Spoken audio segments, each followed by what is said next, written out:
Well, we're going to do a podcast. We're going to do a new podcast. It's going to come out on March the 12th. If you like my podcast, you'll probably like this podcast. Do you like my brother? Do you like my wife? Do you like both of them? Because they'll both be there probably in every episode of the podcast.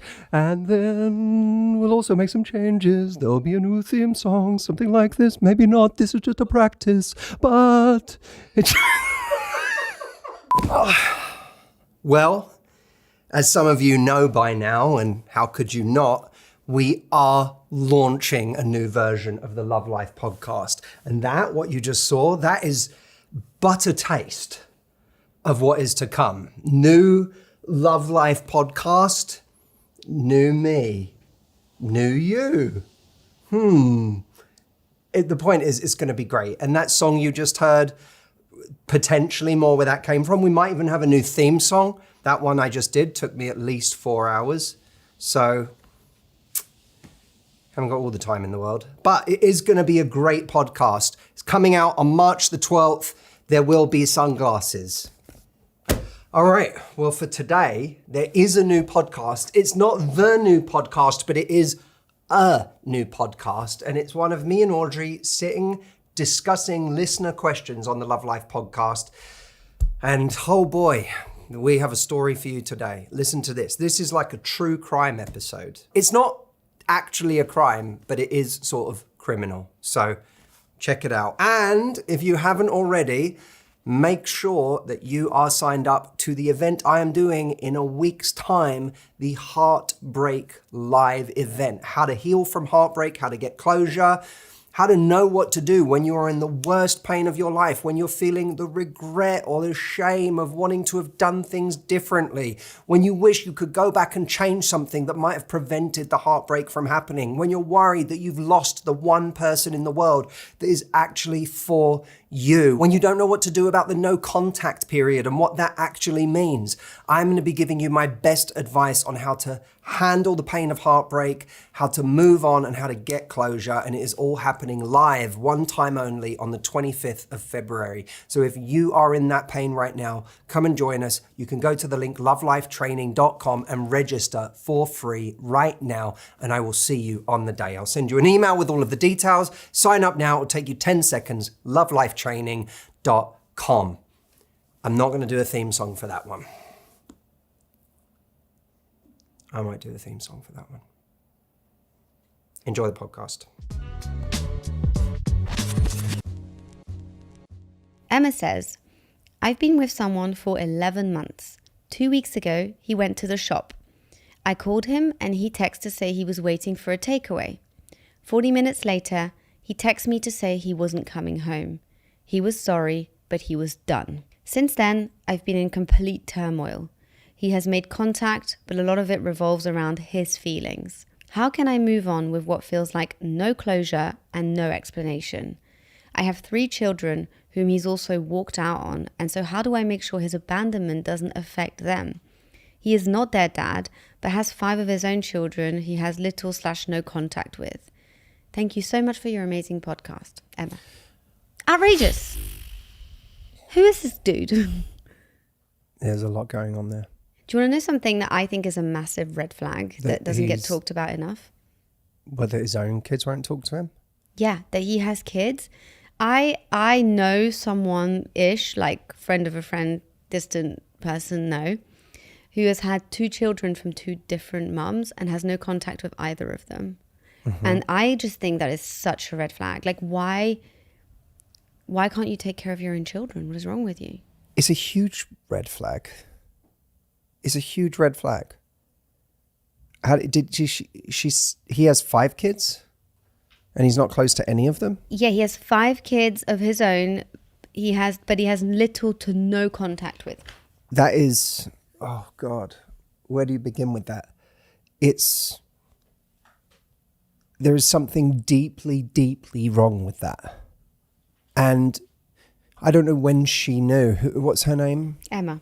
I don't know, Emma, when you knew that he wasn't close to his own children, all 5 of them. But at a certain point, you have to ask, on what basis am I assuming he's going to have any loyalty to us as a family when he doesn't even have any loyalty to his own. We're his volunteer family. We're the family he volunteered for this year. But what does it say about this person if they have no contact with their own 5 children?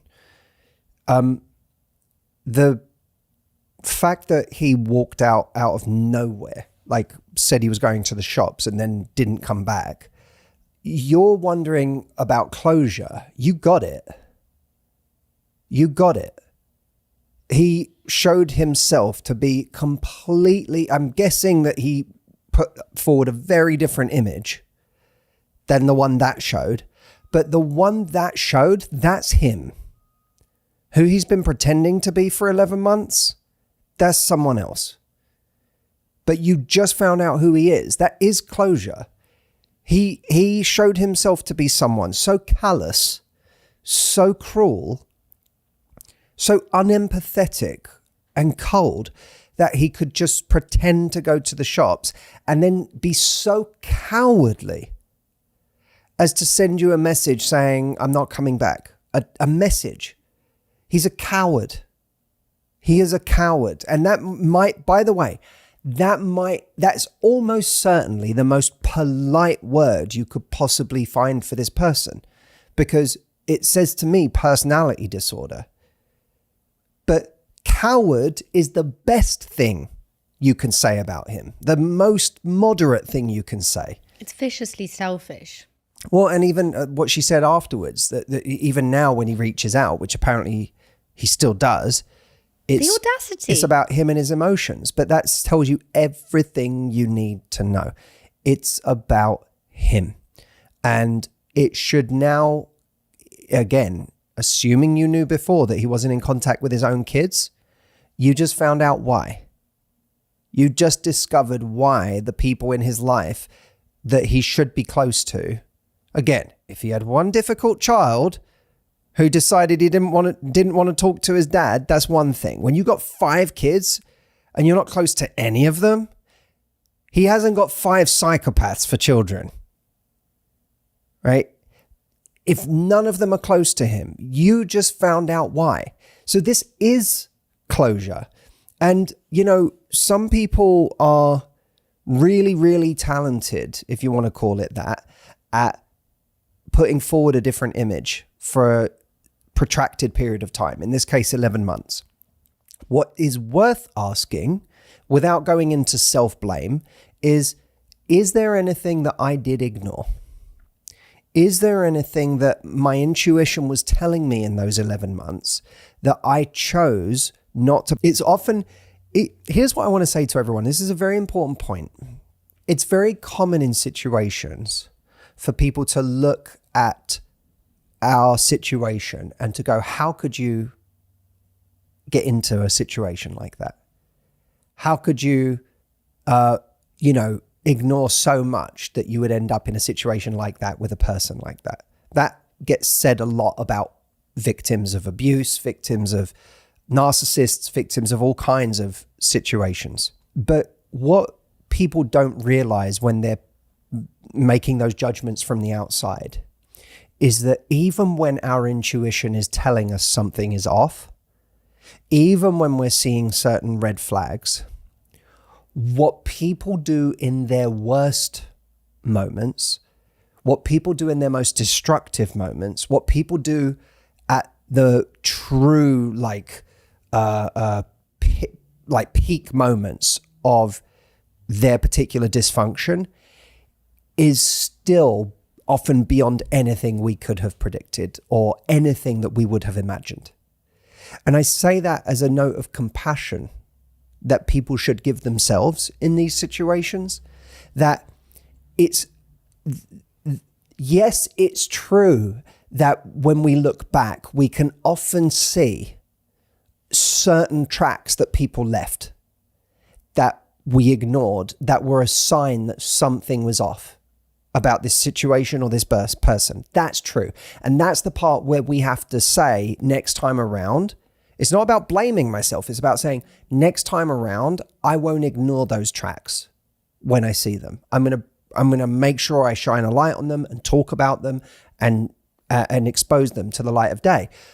However, self-compassion should come from the fact that we often, even when we see those tracks, it's often still absolutely shocking where they lead.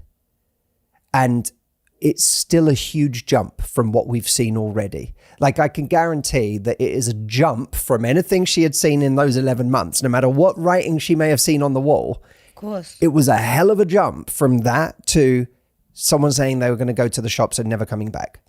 So don't ever, when people try to make you feel stupid for putting yourself in a certain situation, like, oh, he's not close to his own kids. Didn't you see that was a red flag? Yes, that is a red flag when you've got 5 kids and you're not close to them or you don't speak to them. But it doesn't follow that you would then predict that they would say they're going to the shops and never come back.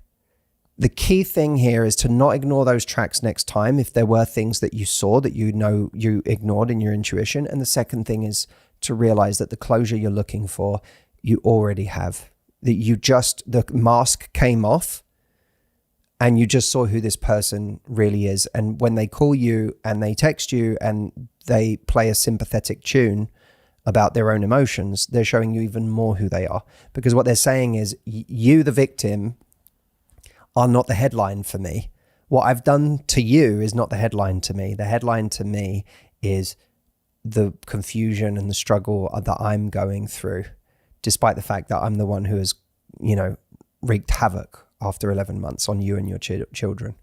I also believe, like, if you're really honest with yourself, like, when someone does that to you, would you even take them back? Like, this idea of closure and explanation, that only really almost should qualify for someone you've potentially lost someone valuable. Like, to me, it's like, this man is so not valuable. What an absolute idiot. He's a goon. I knew a couple when I was a lot younger. I was a teenager, but they were a couple in their 40s, maybe 50s. Isn't it so funny when you're like a teenager and you see people who are like our age, you're like, oh my God, they're so old. And then now we're our age and we're like, how dare you? We're so young.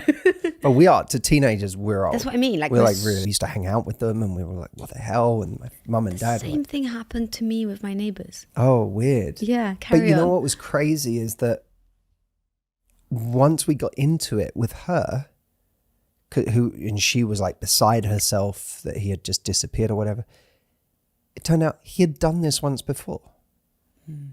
Like, he had done the same thing once before. So although she was in life, that at its essence, because him feeling whatever he was feeling, let's say he was feeling trapped, let's say he had an urge to go be with someone else, there was some kind of internal challenge that he was facing, right? And people face those kind of challenges in relationships a lot.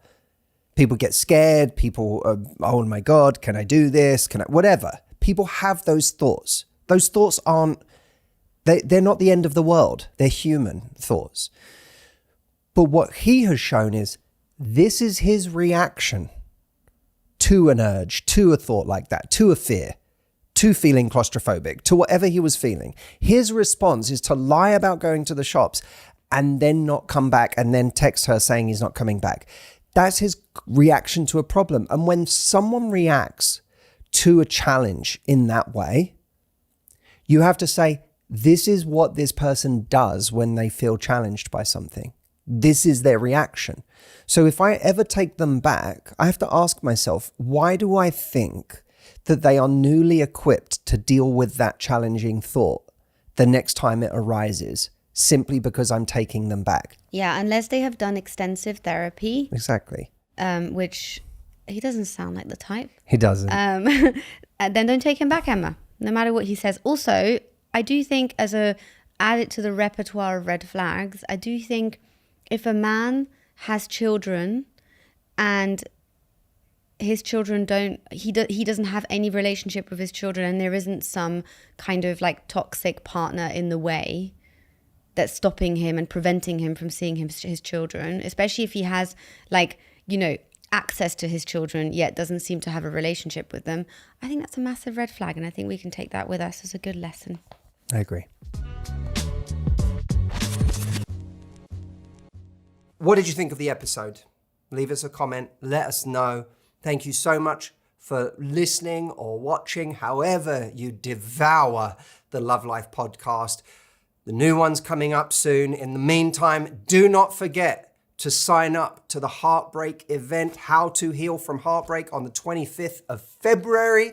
And while I'm waiting for you to sign up, which you can do by going to lovelifetraining.com, I will play you the backup theme song to the process of relaunching the podcast that didn't make it, but it was a close call because it was one of the best things I've ever done. Real song will come later. This is just for the rebrand. We're gonna make a new podcast with my wife and my brother. We're making new episodes. We're gonna keep changing it up for the Love Life podcast. For the Love Life podcast.